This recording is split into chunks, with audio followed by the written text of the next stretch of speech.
नमस्कार गाइस। पिछले वीडियोज़ में मैंने रिलेटिव प्रोनाउन या जो क्लॉज हैं who, whom, what, whose, which, how, where, when, why, इनको भरना और जोड़ना सिखाया था।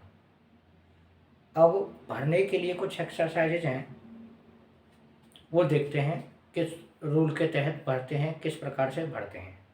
शुरू करते हैं। वीडियो अच्छा लगे तो सब्सक्राइब चैनल ज़रूर करना, लाइक करना। देखिए, पहला क्वेश्चन, द बिल्डिंग खाली जगह I live in was built in 1998। नियम क्या कहता है कि स्थान के बाद में अगर कोई स्पेस आता है तो उसमें क्या भरते हैं? वेयर। ओके, स्थान के बाद क्या भरते हैं? वेयर, क्योंकि बिल्डिंग एक स्थान का नाम है कि मैं जिस भवन में रहता हूं। Next rule, next question, I remember the man you crashed into. यहां पर नाउन है, रिक्त स्थान के तुरंत पहले का शब्द देखना है, उसके अनुसार ही भरी जाती है। तो ये जो स्पेस है इसके पहले मैन आया है, व्यक्ति है, तो व्यक्ति के बाद में क्या आया है? प्रोनाउन, है ना। तो व्यक्ति के बाद में प्रोनाउन आया है। लेकिन एक थोड़ा सा एक एक्स्ट्रा नियम है जो एडिशनल है, एडवांस है, कि अगर सेंटेंस के अंत में वर्ब के बाद में फ्रेजल वर्ब आती है, क्या आती है? Phrasal verb. वर्ब के साथ में ये जो फ्रेजल वर्ब जुड़ करके आई है उसमें दैट का प्रयोग होता है। किसका प्रयोग होता है? दैट का प्रयोग।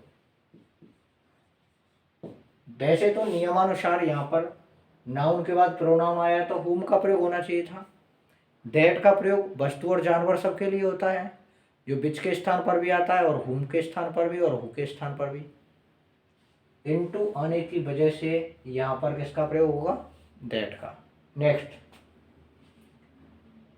थर्ड, द होटल खाली जगह भी stayed in was very good for the price. खाली जगह के पहले होटल है, होटल एक स्थान होता है, स्थान के बाद में क्या भरते हैं? वेयर। उसके बाद में this is the best book, खाली जगह I read ever, I read ever.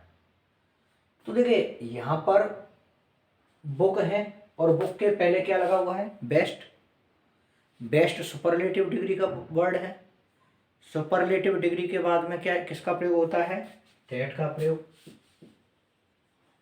नियम बताया था मैंने कि superlative degree all, any, only, the same, few, little, one, बड़ी से बनने वाले शब्द या कोई इंटेरोगेटिव सेंटेंस हो तो उनमें किसका प्रयोग होता है? दैट का प्रयोग। Next, is this the sorry, fifth, Suman खाली जगह you like is absent today. ये क्या है? नाउन, व्यक्ति है, व्यक्ति के बाद क्या आया है? प्रोनाउन। सेंटेंस हमारा साधारण है तो किसका प्रयोग हुआ? नाउन के बाद जब प्रोनाउन आता है तो हुम का प्रयोग होता है। किसका प्रयोग होता है? हुम का। नाउन के बाद जब प्रोनाउन आता है तो हुम का प्रयोग होता है। इज दिस द पर्सन, वाक्य इज से शुरू है, हेल्पिंग वर्ब से, अर्थात प्रश्नवाचक वाक्य, और प्रश्नवाचक चिन्ह भी लगा हुआ है। प्रश्नवाचक वाक्य में किसका प्रयोग होता है? दैट का। अभी बताया था मैंने कि इंटेरोगेटिव सेंटेंस में दैट का प्रयोग होता है। अगला, सातवां, I saw the old man, खाली जगह son is an engineer. I saw the old women, old women है ना, और उसके बाद क्या आ गया? सन। नाउन के बाद क्या आ गई? एक और नाउन। नाउन व्यक्ति है और उसके बाद कोई दूसरी नाउन है तो किसका प्रयोग होता है? हुज का। नाउन व्यक्ति है, उसके बाद अगर एक और नाउन है तो हुज का प्रयोग होता है।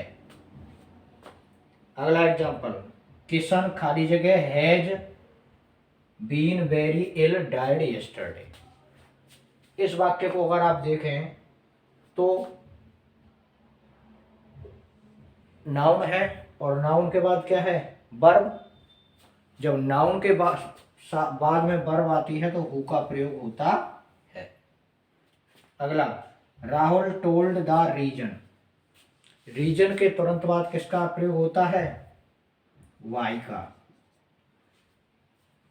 Give him he demands. अब इसमें ये सेंटेंस के पहले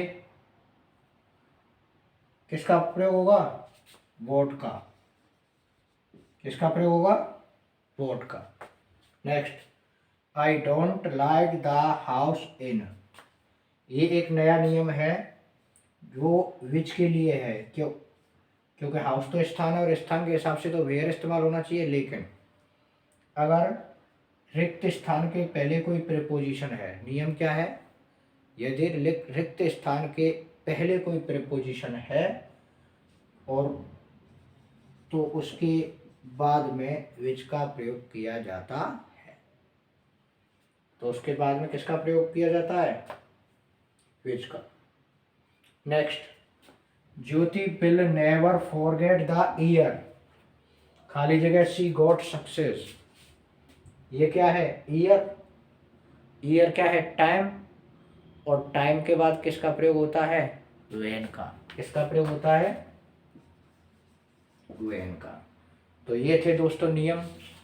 हु का प्रयोग, नाउन के बाद वर्ब होगी। हुम के प्रयोग में नाउन के बाद प्रोनाउन होगा। हुज के प्रयोग में नाउन के बाद दूसरी नाउन होगी। ये हु, हुम और हुज तीनों के लिए व्यक्ति वाली नाउन आएगी। अब करते हैं बात विच की। विच का प्रयोग वस्तु या जानवर के लिए होगा। वस्तु या जानवर के तुरंत बाद अगर कोई रिक्त स्थान आता है तो विच लगाएंगे। उसके बाद आता है दैट का प्रयोग। व्यक्ति, वस्तु और जानवर तीनों के लिए ही किसका प्रयोग होता है, दैट का। लेकिन कुछ कंडीशन है जिनमें दैट आता है, जैसे same, only, any, few, little, a little, the little, few, a few, the few. One और बड़ी से बनने वाले शब्द जैसे someone, somebody, something, no one, nobody, nothing. ऐसे इंटरोगेटिव सेंटेंस और वह वाक्य जिसमें वर्ब के साथ में फ्रेजल वर्ब आई हुई हो, तो उसमें किसका प्रयोग होता है, दैट का प्रयोग। इसके साथ ही अगला है वेयर का प्रयोग। स्थान के तुरंत बाद वेयर का प्रयोग, रीजन के बाद में वाई का प्रयोग, टाइम के बाद में वेन का प्रयोग, रिक्त स्थान के बाद में या रिक्त स्थान के बाद सेंटेंस हो, है ना, या फिर वर्ब के बाद खाली जगह हो तो वोट का प्रयोग होता है। ये थे हमारे क्लॉज जिसमें आपको भरना था और जोड़ना था। उम्मीद करता हूँ वाक्य अच्छी तरह से समझ में आए होंगे। चैनल को सब्सक्राइब और लाइक ज़रूर करें। Thank you.